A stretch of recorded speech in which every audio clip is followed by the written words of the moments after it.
Hi hello అందరికి నమస్తే.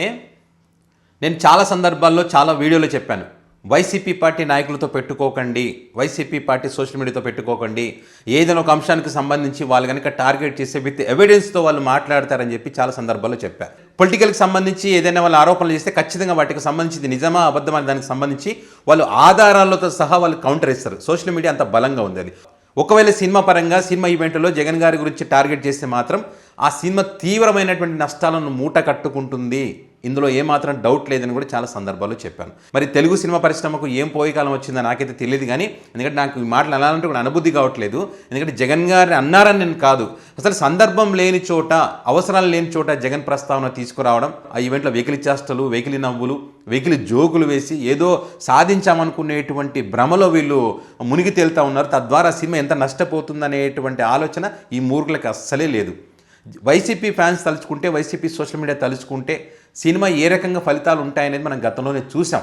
అదేవిధంగా వైసీపీ పార్టీ నాయకులకు సపోర్ట్ చేసిన వాళ్ళని ఎవరైనా టార్గెట్ చేసినా కూడా వీళ్ళు ఏ రకంగా వాళ్ళకు మద్దతుగా నిలబడతారు, నెగిటివ్ ప్రచారం చేసి ఏ రకంగా దాన్ని ఎదుర్కోగలుగుతారనేది కూడా మనకు ప్రూవ్ అయింది. ఏది అల్లు అర్జున్ సినిమాకి వైసీపీ పార్టీకి సపోర్ట్ చేస్తారని చెప్పి ఆ సినిమా ఫ్లాప్ అవుతుంది, మేము ఫ్లాప్ చేస్తామని చెప్పి మెగా ఫ్యాన్స్ అంతా ఏకమై నెగిటివ్ ప్రచారం చేస్తే వైసీపీ పార్టీ ఆ నెగిటివ్ ప్రచారాన్ని తిప్పికొట్టి ఆ సినిమా సక్సెస్ కావడానికి వాళ్ళు కూడా ఒక కారణమయ్యారు. మొత్తం వీళ్ళని నేను చెప్పడం లేదు, కానీ నెగిటివ్ ప్రచారాన్ని తిప్పికొట్టారు అనడంలో ఎలాంటి సందేహం లేదనేటువంటిది నేను ఘంటాపదంగా చెప్పగలను. ఎందుకంటే వాళ్ళు అంత దారుణమైనటువంటి నెగిటివ్ పబ్లిసిటీ చేశారు ఆ సినిమాకి.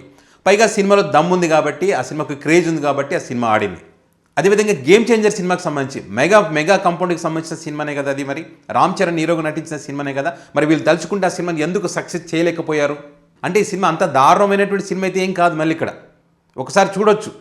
అయినా కూడా సక్సెస్ కాలేదు అని అంటే జనాలకు కూడా తెలిసిపోయింది. వీళ్ళు తలుచుకుంటే, అంటే మెగా ఫ్యాన్స్ తలుచుకుంటే ఆ సినిమాని వాళ్ళు ఇట్టు చేసుకుంటారు కదా, వాళ్ళే ఇట్టు చేసుకుంటారు, మాకెందుకు లేనేటువంటి ఆలోచనకు పబ్లిక్ కూడా, వేరే హీరోల ఫ్యాన్స్ కూడా వచ్చిన పరిస్థితి. వేరే హీరోల సినిమా ఏ రకంగా నెగిటివ్గా పబ్లిసిటీ చేసి ఆ సినిమాలో నష్టం కలిగించాలని చూశారో ఖచ్చితంగా దాన్ని ఆ కర్మ అనుభవించి తీరాల్సిందే. ఆ రకంగా గేమ్ చేంజర్ సినిమా కూడా నష్టాల పాలైనటువంటి పరిస్థితి. అంటే ఆ ఈవెంట్లో, గేమ్ చేంజర్ ఈవెంట్లో కూడా జగన్ గారికి సంబంధించి వెకిలి చేష్టలు, వెకిలి మాట్లాడినటువంటి పరిస్థితి. అవసరం లేని చోట జగన్ గారి నుంచి మాట్లాడడం. ఇప్పుడు తండేలు సినిమాలో జగన్ గారి ప్రస్తావన అవసరం, కానీ అక్కడ మాట్లాడలేదు. మళ్ళీ ఇప్పుడు అదేవిధంగా మరొక గండం, వైసీపీ గండం మరొక సినిమాకు తగులుకుంది ఇప్పుడు. ఎందుకంటే అక్కడ ఆ సినిమా ఈవెంట్లో ఆ సినిమా గురించి మాట్లాడుకున్నాగా మళ్ళీ జగన్ గారి ప్రస్తావనే. అరే బాబు, జగన్కి వచ్చిన 11 సీట్లైనా సరే 40% ఓటింగ్ అనేటువంటిది మర్చిపోకూడదు, గెలుపోవటంలో సహజం. అంతేగాని దానికి సంబంధించి ఒక సినిమా అవకాశం కోసమో, ఎవరితోనో మెప్పు పొందడం కోసమో ఇట్లాంటి వెకిలి మాటలు, వెకిలి చేష్టలు చేస్తే తెలుగు సినిమా పరిశ్రమ సంకనాకి పోతుంది. నాలాంటి వాళ్ళు చాలామంది ఈ సినిమా ఈవెంట్లో రాజకీయాలు మాట్లాడకని చెప్పి నెత్తి నోరు మొత్తుకుంటున్నారు. కాళ్ళు మొక్కేది ఒకటి తక్కువ. సినిమా పరిశ్రమ నాశనం చేయకండి, సినిమా ఈవెంట్లో రాజకీయాలు మాట్లాడకండి అని చెప్పినా కూడా విననటువంటి పరిస్థితి. మళ్ళీ ఇప్పుడు అదేవిధంగా విశ్వక్షేణ్ నటించినటువంటి లైలా సినిమాలో ఈ పృథ్వీరాజుకి జగన్ గారు ఎన్ని అవకాశాలు ఇచ్చారు అధికారంలోకి వచ్చిన తర్వాత. చేతుల పాడు చేసుకున్నది ఎవరు? నువ్వే కదా. నువ్వు చేసినటువంటి వెకిలి చేష్టాల వల్ల నిన్ను పక్కన పెట్టాల్సి వచ్చింది. అప్పుడు నువ్వు చేసినటువంటి తప్పుకి ఇదే జనసేన పార్టీ కానీ, ఇదే మెగా ఫ్యాన్స్ కానీ, వీళ్ళందరూ కూడా నిన్ను ఏం మాట్లాడారు నీకు తెలుసు కదా. నువ్వు జగన్ గారిని తిట్టేసరికి, నిన్ను పదవి ఊడిపోయేసరికి, నువ్వు తప్పు చేసిన కారణంగా నువ్వు మళ్ళీ జనసేన పార్టీలో చేరితే ఇప్పుడు ఆహా ఓహో అని భజనలు, మళ్ళీ జగన్ గారి మీద కామెంట్ చేసి ఎవరికి నష్టము? మీకే నష్టం, నీకే నష్టం. ఇప్పుడు ఇంతకుముందు నీకు ఉన్నటువంటి అవకాశాలు ఎన్ని ఉన్నాయి గతంలో? ఏ రకంగా నీ కెరీర్ ఏ రకంగా అద్భుతంగా ఉంది, ఇప్పుడు ఏ రకంగా ఉంది? ఈ కనీసం ఇదే రకంగా మాట్లాడితే కనుమరుగవడం ఖాయం. ఇంకా ఈ చిన్న అవకాశాలు కూడా రావు. లైలా సినిమా ఈవెంట్లో ఏ రకంగా నోటిదుల ప్రదర్శించాడో, ఏ రకంగా మాట్లాడారనేది ఒకసారి మీరు కూడా వినండి. దీని కారణంగా వైసీపీ పార్టీ వాళ్ళు టార్గెట్ చేశారు లైలా సినిమా బాయ్కాట్ చేయాలని చెప్పి. ఒకసారి వినండి.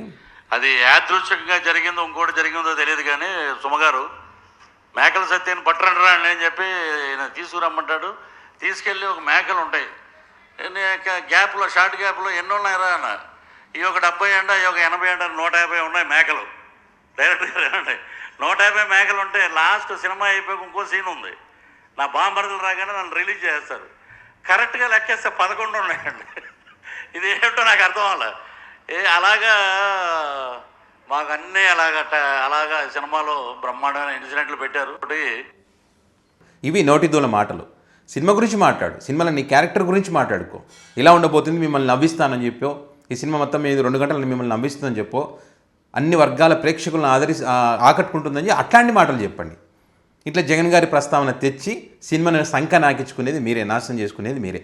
ఇప్పుడు వైసీపీ పార్టీ వాళ్ళు ఈ రకంగా మమ్మల్ని గెలికితే మేము ఊకుంటామా, ఊకున్న గూలో ఉప్పు రాయేస్తే ఎట్లా ఉంటుంది అనేది మేము చూపిస్తాము, అనవసరంగా మమ్మల్ని గెలుకుతా ఉన్నారు, ఏ హీరో సినిమా అయినా మేము సక్సెస్ కావాలని కోరుకుంటాం, మమ్మల్ని గెలకనంత వరకు, మా జోలికి రానంత వరకు, వన్స్ ఒక్కసారి మమ్మల్ని కనుక గెలిగితే మా జోలికి వస్తే వదిలిపెట్టే ప్రసక్తే ఉండదు, దాని రిజల్ట్ మళ్ళీ కోలుకోలేనటువంటి విధంగా ఉంటుందని చెప్పి ఇప్పుడు వాళ్ళు లైలా సినిమా బాయ్కాట్ చేయాలని చెప్పి గట్టిగానే డిసైడ్ అయ్యారు. వీళ్ళు సారీ చెప్తే కనుక వీళ్ళు తగ్గేటువంటి అవకాశం ఉంటుంది. సారీ చెప్పకుండా ఏం చేస్తారో చూస్తాం, మా వెంట కూడా పీకలేరని డైలాగులు చెప్తుంటారు కదా వీళ్ళు, అదే రకంగా ఉంటే మాత్రం ఖచ్చితంగా సినిమా సంకనాకిపోవడం గ్యారంటీ. ఎందుకంటే గతంలో మనం చూసాం కదా, రామ్ చరణ్ హీరోగా నటించిన అట్లాంటి హీరోల సినిమాలే పోయినాయి.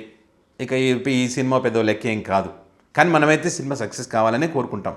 మరి చూద్దాం సినిమా హీరో విశ్వక్సేన్ కానీ ఆ చిత్ర యూనిట్ కానీ స్పందించి, డైరెక్టర్ ప్రొడ్యూసర్ అని స్పందించి ఏమన్నా మాట్లాడతారా లేకుంటే వదిలేస్తారా అనేది చూద్దాం.